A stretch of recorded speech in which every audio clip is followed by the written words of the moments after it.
farming mishap has claimed the life of a Barry County farmer. Marlon was trapped in this bin, up to his chest in corn. A St. Charles County man is recovering tonight after getting trapped in the auger of a grain bin. Tonight, you will see how grain can become like quicksand in the blink of an eye. The two men were trapped inside the grain bin for 2 hours. When they arrived, they found a 76-year-old man buried up to his shoulders in a grain bin full of corn. We're told he's trapped 30 feet down all the way up to his chin.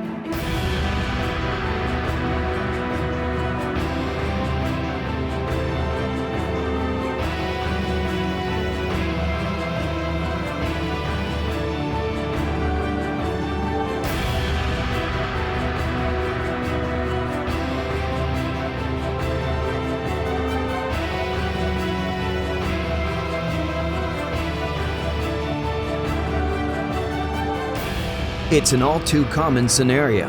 Farmers go into a bin without a safety harness to clear out a clog or to scrape grain off the sides. When the auger is operating, it creates a kind of vacuum, sucking them deeper and deeper down into the bin. The pressure from the kernels alone is enormous, pushing air out of the diaphragm, a phenomenon called traumatic asphyxia.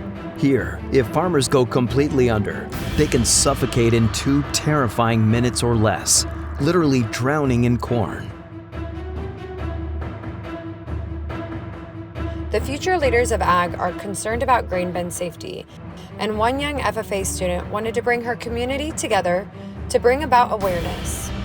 Meet Lauren Rawling, who found friends at National Education Center for Ag Safety, Nationwide, and Farm Her, to help bring a live grain entrapment to our community in South Dakota. I want everyone to walk away from today having more knowledge and having left an impact on them, and they keep educating their friends, their family on grain bin safety. We need to be involved, that we need to raise the awareness, educate about the hazards of going into a grain structure, and if we can prevent one of those engulfments, somebody going home, that's our real goal. So today you can see behind me, we will be doing a full grain bin entrapment and rescue scenario. So you'll see the grain bin safety tubes behind us, and they'll see exactly what's going to happen if someone did in fact need rescued from a grain bin incident. She wants to make an impact, and she said if I can save one life, then I've done what I was meant to do today. So everybody, this is Kirby from Farm Her. She is our volunteer victim to be sunk into the bin today. So we're going to get her straight into the bin. Right there. So Lauren's going to turn the auger on underneath her. I want you to count with me how long it's going to take. I got you. Give me some extra grain there. Okay. Thank you for that. Appreciate it. You ready, Lauren? Yep. Go for it. 1001, 1002, 1003, 1004, 1005, 1006, 1007, 1008. I can't hold it all already. 11, 12, Oh, now it's real thinking. 18. Yeah. 18 seconds it took to trap her down I can't to move her at all. waist. It's like I'm in cement. Yes. Yeah, it's like I'm put. It's cold down there. What? It's really cold. Oh, grain's cold. Yeah, I can't move at all. So all that pressure from the grain, where is that going? On to Kirby, right? We don't want that to happen. So our 2 rescuers, as they get in, are going to take and put a couple soda flats down, and they're going to stand on Legit, that. I can't even move forward. I can move my body like this, but that's it.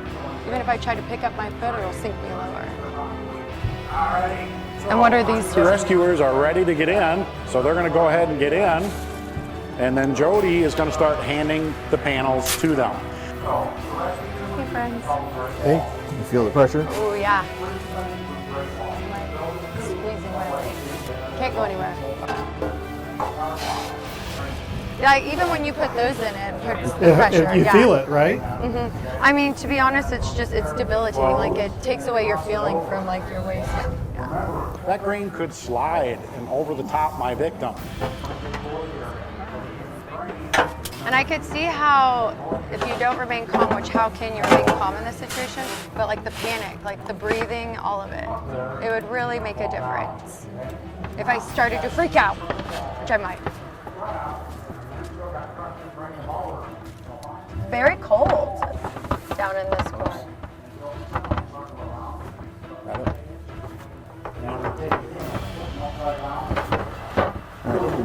Okay, yep, doing good. Then I'm going to sink that down and evacuate the grain till I come loose. Most people will become entrapped in the grain when the grain gets just above their knees. Yeah, let's do this one. So they're going to build the tube around, then they're going to sink it down with their hands, then they're going to stand on the tube. Yep, okay? doing good. We'll put this auger in there. Okay. It's all protected here. But the biggest thing is don't worry about the grain behind you, but beside you, and continue to push it over top of that.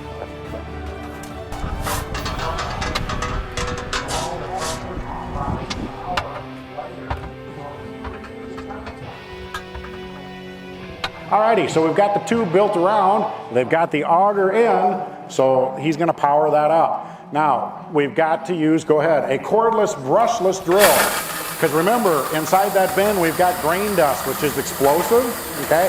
And a regular cordless drill sparks when you start it, and it sparks when you stop it.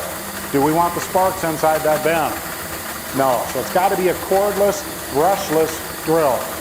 So in the 10 minutes it's going to take us to rescue her out of there, the pressure from the grain is going to put pock marks in her legs, and it's going to take her body a full hour to push those pock marks back out. So I can talk to you all day about the pressure of the grain, but you're going to be able to see exactly what that does.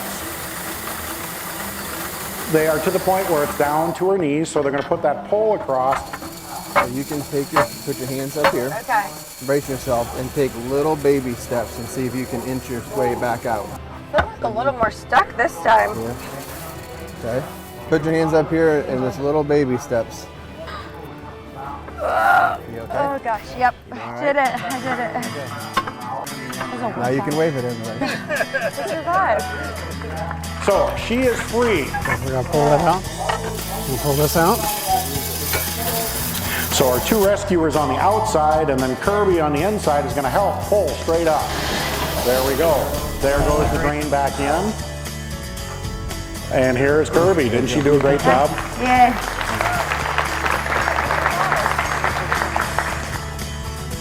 I could see how, well, the longer you're in there, you see why they take individuals to the hospital because, again, it's a debilitating experience. And it's not only debilitating physically, but mentally and just on your respiratory system. I don't know what I would have done if I was buried to here. I know plenty of people who grow up on farms, they play around farm equipment all the time. They play around grain bins. And it's something you know, but you sometimes don't think about. But then as a farmer, when you're in the act of doing something and you're trying to move grain and something gets stuck, you're just wanting to get your job done.